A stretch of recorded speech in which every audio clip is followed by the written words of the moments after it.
여러분, 이름을 부른다는 거, 때로는 여러분들의 이름을 까먹을 때가 있으시나요? 있죠. 네, 있어요. 내 이름도 까먹을 때가 있어요. 저도 나이가 들어서 그런지 가끔 제 이름이 아니라 아내의 이름을 까먹습니다. 네, 좀 이거 심각한 거라고 할 수 있죠. 항상 뭐라고 부르니까 그러겠죠. 예, 다른 이름, 아내의 이름이 아니라 누구 엄마, 예영 엄마. 제 핸드폰에도 아내의 이름이 아내의 이름으로 기록된 것이 아니라 20년 넘게 예영 엄마라는 이름으로 등록이 되어 있습니다. 그러다 보니까 순간 이 관공서 같은 데 가서 배우자의 이름을 쓸 때 이름이 갑자기 뭐였지? 이 쉬운 이름인데도 때로는 그렇습니다. 이름이 불린다는 것은 우리에게 있어서 이 사람의 존재성, 이 사람이 누구이고 이 사람이 어떤 사람인지를 이야기해 주는 겁니다. 그 사람을 얼만큼 알고 있느냐. 물론 이름만 알 수도 있지만 우리는 살면서 그 사람의 이름뿐만이 아니라 그 사람의 삶에도 우리 성도분들은 관심이 꽤 많을 것입니다. 인생에는 다양한 만남들이 있습니다.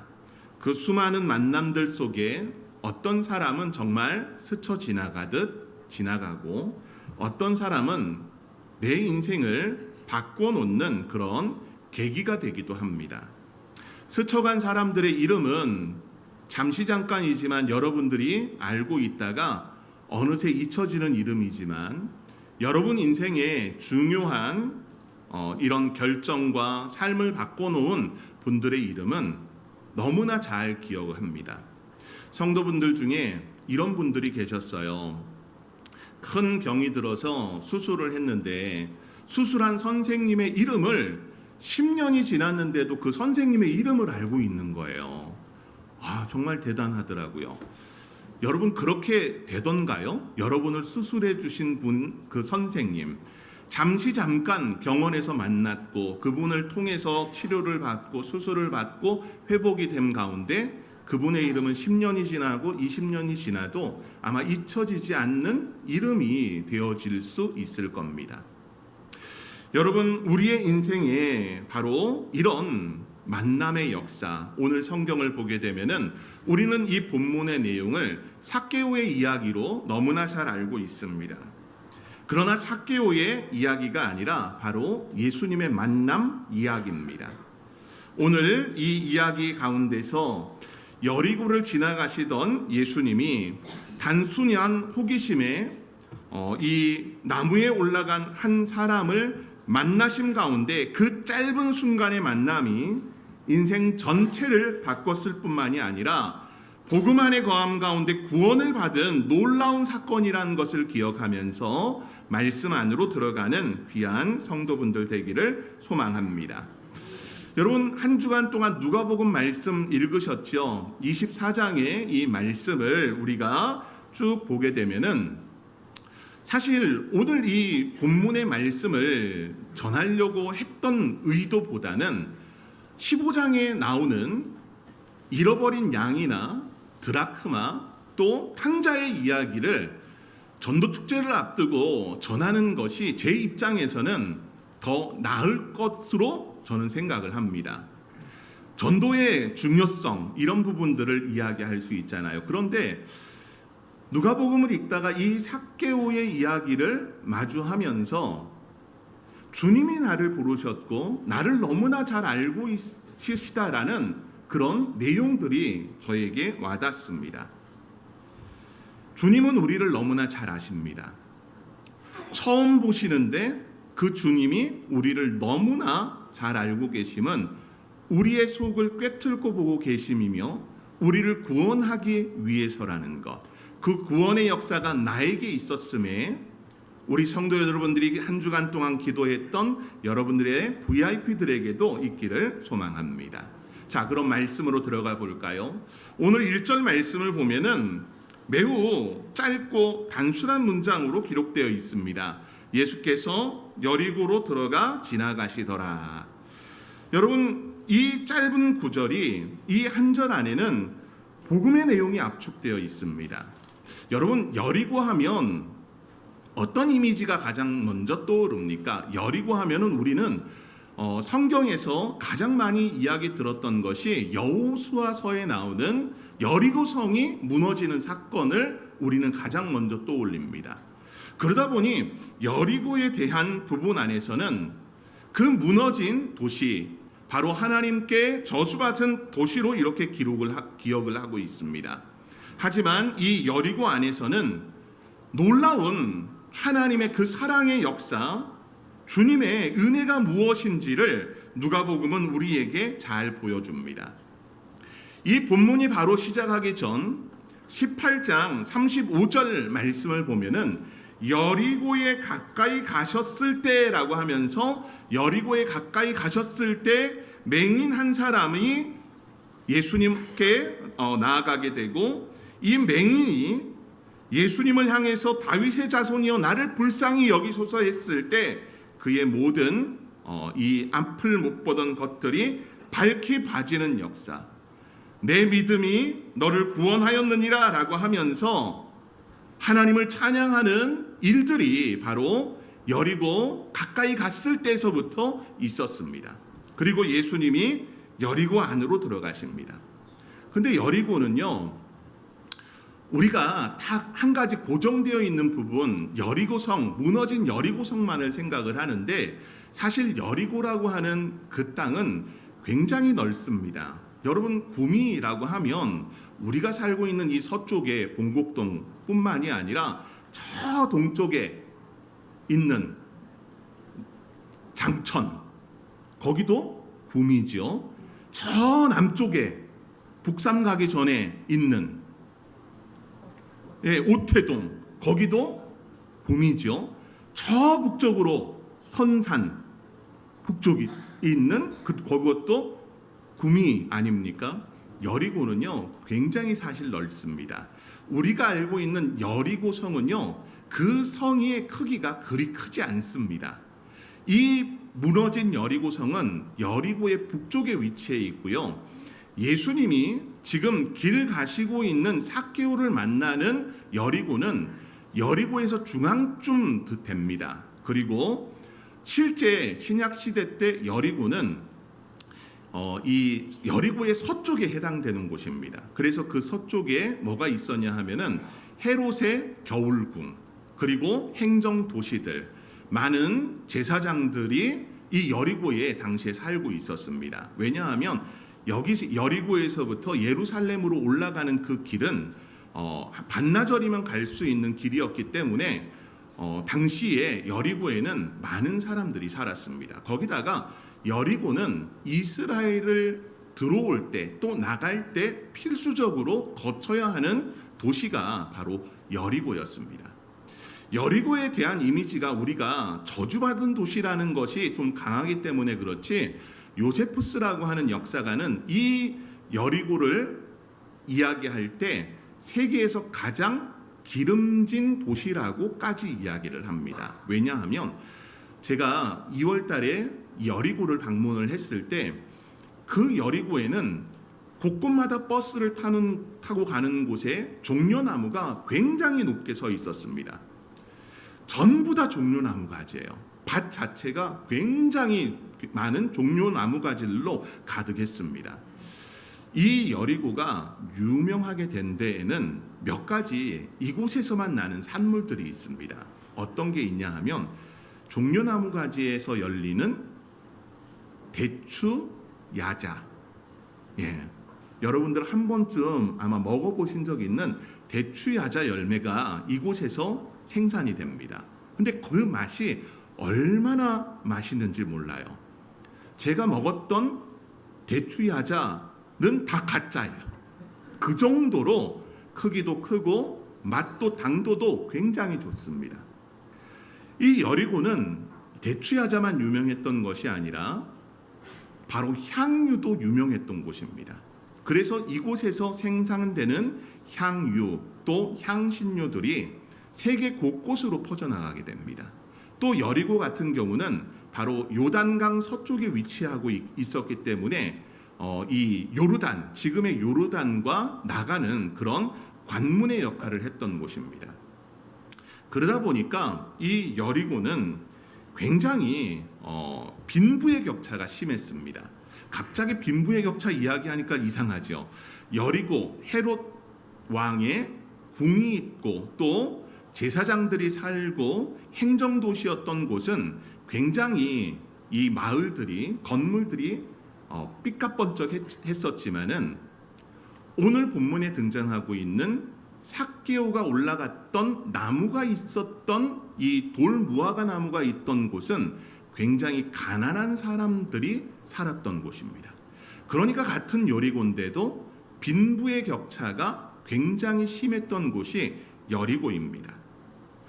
이런 부분에서 우리가 좀 더 성경을 보게 되면은 삭개오라고 하는 사람이 등장을 합니다. 여러분, 삭개오는 2절과 3절 말씀에 그에 대해 이렇게 좀 이야기를 하고 있어요. 그가 세리장이고 부자였다라는 겁니다.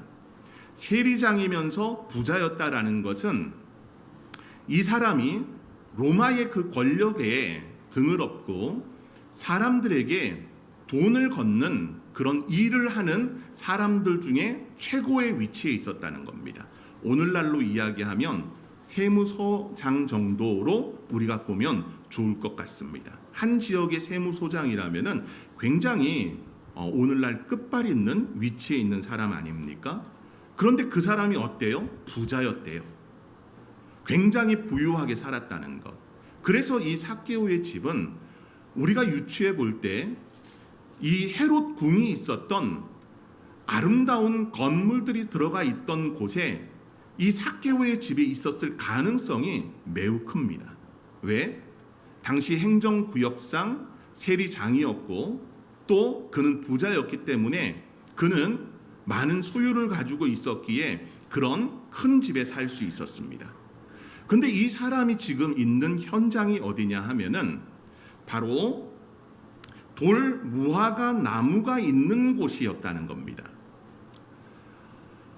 여리고를 방문을 했을 때 헤롯 궁이 있던 곳과 이 삭개오가 올라갔던 나무라고 해가지고 지금도 그 나무가 있습니다. 그 나무가 이 돌무화과 나무인데 굉장히 커요. 근데 저도 좀 안 믿겨요. 왜냐? 여러분 2000년이나 지나서 그 나무가 있다는 것은 사실 상상이 가지 않는 겁니다. 나무에는 수명이 있잖아요. 아마도 그 나무가 있던 터에 죽은 나무를 다시 살려서 나무를 살리지 않았을까라는 생각을 갖습니다. 근데 이 마을에 가면 특징이 뭐냐 하면은 그 마을의 대부분의 나무들은 돌무화과 나무입니다. 근데 돌무화과 나무는 성경에 보게 되면은 여기서만 등장을 해요. 누가복음에서만. 다른 곳에서 여러분 돌무화과 나무 등장하는 거 보셨습니까? 무화과 나무는 등장을 하지만 돌무화과 나무는 등장하지 않습니다. 돌감람나무는 등장을 합니다. 하지만 돌무화과 나무는 등장하지 않습니다. 돌무화과 나무는 바로 이 여리고에 주로 많이 서식했던 나무입니다. 이 돌무화과 나무를 시크마 나무라고 이렇게 부르는데 이 돌무화과 나무에 쓰임새가 있어요. 어떤 쓰임새냐 하면은 가난한 자들을 위한 나무라는 겁니다. 왜 그러냐? 돌무화과 나무는요, 무화과 나무의 열매와 맛을 비교해 보면은 그 맛도 굉장히 떨어지고 크기도 굉장히 작습니다. 그리고 이 시크마 돌무화과 나무는 공사를 할 때 쓰이는 나무이긴 하지만 부자들 같은 경우는 어떤 나무를 쓰냐 하면 백향목을 사용합니다. 가난한 사람들이 집을 짓거나 가구를 만들 때 사용하는 나무가 바로 이 돌무화과 나무입니다. 가난한 사람들을 위한 나무예요. 가난한 사람들을 위한 먹거리 또 생활의 필수품을 만드는데 사용했던 나무가 이 돌무화과 나무입니다. 그리고 이 시크마 나무는 뭘 만드는데 사용을 하느냐? 애굽 사람들 같은 경우는 관을 만드는데 사용을 하는 겁니다. 자, 그러면 어느 정도 오늘 정리가 된 것 같아요. 오늘 예수님이 이 돌무화과 나무가 있던 삭개오가 그 곳을 지나가는 예수님을 보기 위해서 그곳에 올라갔다는 겁니다. 여러분, 삭개오는 부자입니다. 부자는 가난한 사람의 동네 가지 않습니다. 하지만 이 삭개오는 의외로 가난한 사람의 동네에 들어갑니다. 그가 왜 그랬을까요? 거기엔 이유가 있습니다. 그가 세리장이었고 그가 부자였지만 마치 세상에 권력을 쥐고 있는 것 같아 보이지만은 그 마을 안에는 그를 향한, 삭개오를 향한 손가락질만 있었기 때문입니다. 우리 민족을 배반한 자, 로마에 합력하는 사람, 악착같이 돈을 뜯어서 자기의 배를 불리는 사람이라고 하는 이미지가 이스라엘 사람들, 여리고에 있었던 그 부유한 많은 사람들에게는 그런 시선으로 여겨졌기 때문입니다. 그랬기 때문에 아마도 삭개오와는 누구 하나 말을 섞으려고도 하지 않았을 뿐더러 그와 같이 집을 오간다거나 또 음식을 같이 한다거나 그런 일들은 일절 없었다는 겁니다. 왜? 이 세리 삭개오는 죄인으로 당시에 여겨졌기 때문입니다. 그가 교제할 수 있는 사람들은 누구였을까요? 가난한 사람입니다. 가난한 사람의 동네에 갔다는 것은 그의 마음 상태를 잘 보여주는 겁니다. 번듯한 의상을 입고 큰 집에 살고 마치 뭔가를 많이 누려나가는 것처럼 보이지만 그 안에는 공허함이 있었다는 겁니다. 그 공허함 가운데 그가 오늘 이 돌 무화과 나무 위에 올라간 가운데 예수님을 만나게 됩니다. 여러분, 오늘 예수님을 만나는 이 장면을 다시 한번 봐보시기 바랍니다. 삭개오는 키가 작았다고 해요. 글쎄 키가 얼마나 작았는지는 몰라요. 하지만 아마도 다른 사람들에 의해서 그 길을 지나가시는 예수님을 보지 못할 정도로의 시선의 높이를 가지고 있었을 겁니다. 그가 할 수 있는 길은 바로 이 돌 무화과 나무에 올라가서 나무 위에서 내려다보는 것이었습니다. 자, 그러면서 오늘 본문을 보니까 4절 말씀에 돌 무화과 나무에 올라가니 이에 예수께서 그리로 지나가시게 되미로라 라고 말씀을 해요. 그러면서 5절 말씀에 보니까 예수께서 그곳에 이르사 쳐다보시고 라고 하면서 예수님께서 쳐다보셨다고 말씀을 합니다. 수많은 군중들, 많은 사람들 가운데 바로 한 사람, 그 나무 위에 올라가 있던 삭개오를 예수님께서는 쳐다보셨다는 겁니다. 그것은 단순히 시선을 옮겼다는 것을 이야기하는 것이 아니고 그를 향해 주의 깊게 쳐다보셨다는 것을 말씀하고 있는 겁니다. 마음을 두고 그에게 응시했다는 뜻입니다. 여러분, 예수님이 삭개오를 바라보셨을 때 어땠을까요? 아마 그 나무에는 삭개오만 올라갔을 것이라고 생각되지는 않아요. 사람들이 대부분 다 비슷해요. 누구 하나 올라가면 어떻습니까? 덩달아 올라가요. 아이들 누가 하나 행동하면 똑같이 행동하잖아요. 제가 초등학교 때 이 선생님들이 뭔 중요한 일만 있으면 저 시키는 거예요. 그게 뭐였냐 하면은 1년에 한 번씩 이 소방 이 훈련을 합니다. 근데 소방 훈련이 사다리가 3층에서 1층까지 내려와요. 근데 그 사다리를 타고 3층에서 1층까지 내려올 수 있는 학생, 아이를 시켜야 되는데 누구를 시키냐? 저를 시키는 겁니다. 왜 그랬냐 하면 그 당시에 제가 나무를 좀 탔거든요. 놀이터에 있는 그 나무 꼭대기까지 맨날 올라가서 그 숨고는 했었습니다. 여러분, 숨바꼭질 할 때 나무 그 꼭대기에 숨으면 아무도 못 찾아요. 네, 아무도 못 찾습니다. 못 올라와요. 저만 올라가니까. 그래서 그 다음서부터 몇 해 동안 계속 그 3층의 사다리는 제가 담당을 했었습니다. 근데 저만 그렇게 한 게 아니라 절 보고 제 친구까지 덩달아 같이 하는 겁니다. 여러분, 딱 그래요.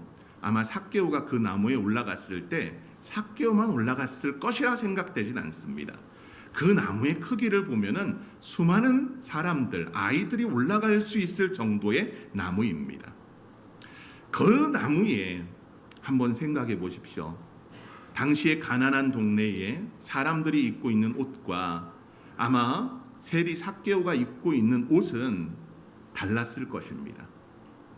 생김새도 삭개오는 매일같이 부자였기 때문에 음식을 먹을 수 있었지만 가난한 사람들은 매 끼니를 먹지 못하는 그런 시절이었습니다.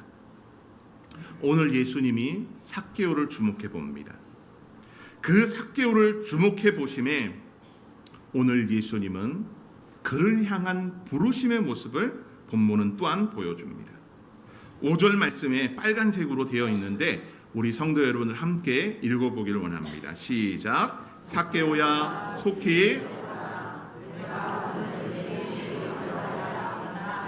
아멘. 여러분, 오늘 예수님이 삭개오를 부르십니다. 그 수많은 군중 속에서 예수님이 삭개오를 부르세요. 근데 예수님은 어떻게 삭개오의 이름을 아셨을까요? 어떻게 삭개오의 이름을 아셨을까요? 여러분, 그렇지 않아요?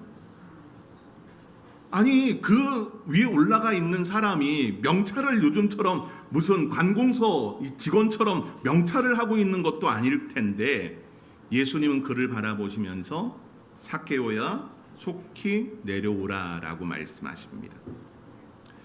여러분, 예수님은 삭개오의 이름을 정확히 알고 있었습니다.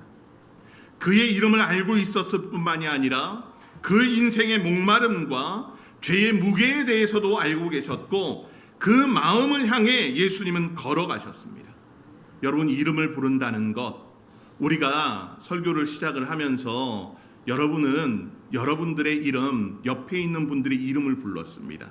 그때 여러분들은 어떤 느낌이었습니까? 유대 사회에서 이름을 부른다는 것은 관계의 의지를 말하는 겁니다.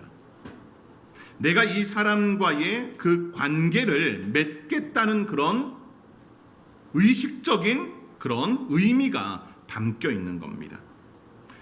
오늘 세리 삭개오, 그는 여리고라고 하는 곳에서는 경멸과 배척을 받는 그런 존재였지만 오늘 예수님으로 말미암는 친밀한 부르심의 언어를 통해서 오늘 삭개오와의 예수님과 그런 친밀한 관계가 시작되었음을 성경은 우리에게 보여주고 있는 겁니다.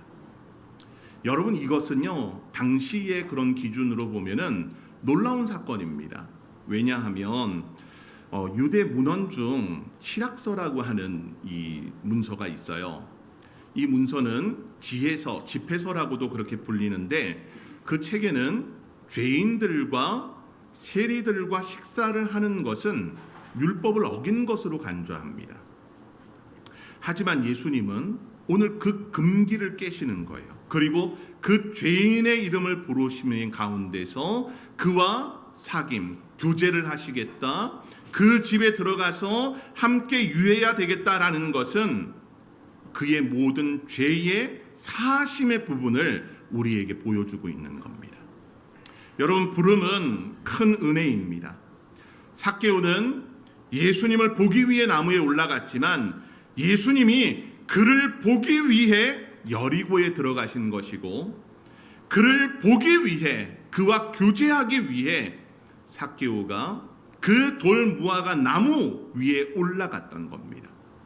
여러분, 우리는 이렇게 생각할 수 있습니다. 내가 교회를 찾아왔고 내가 예수님을 찾아간 것이라고 여기지만은 여러분, 그 반대입니다.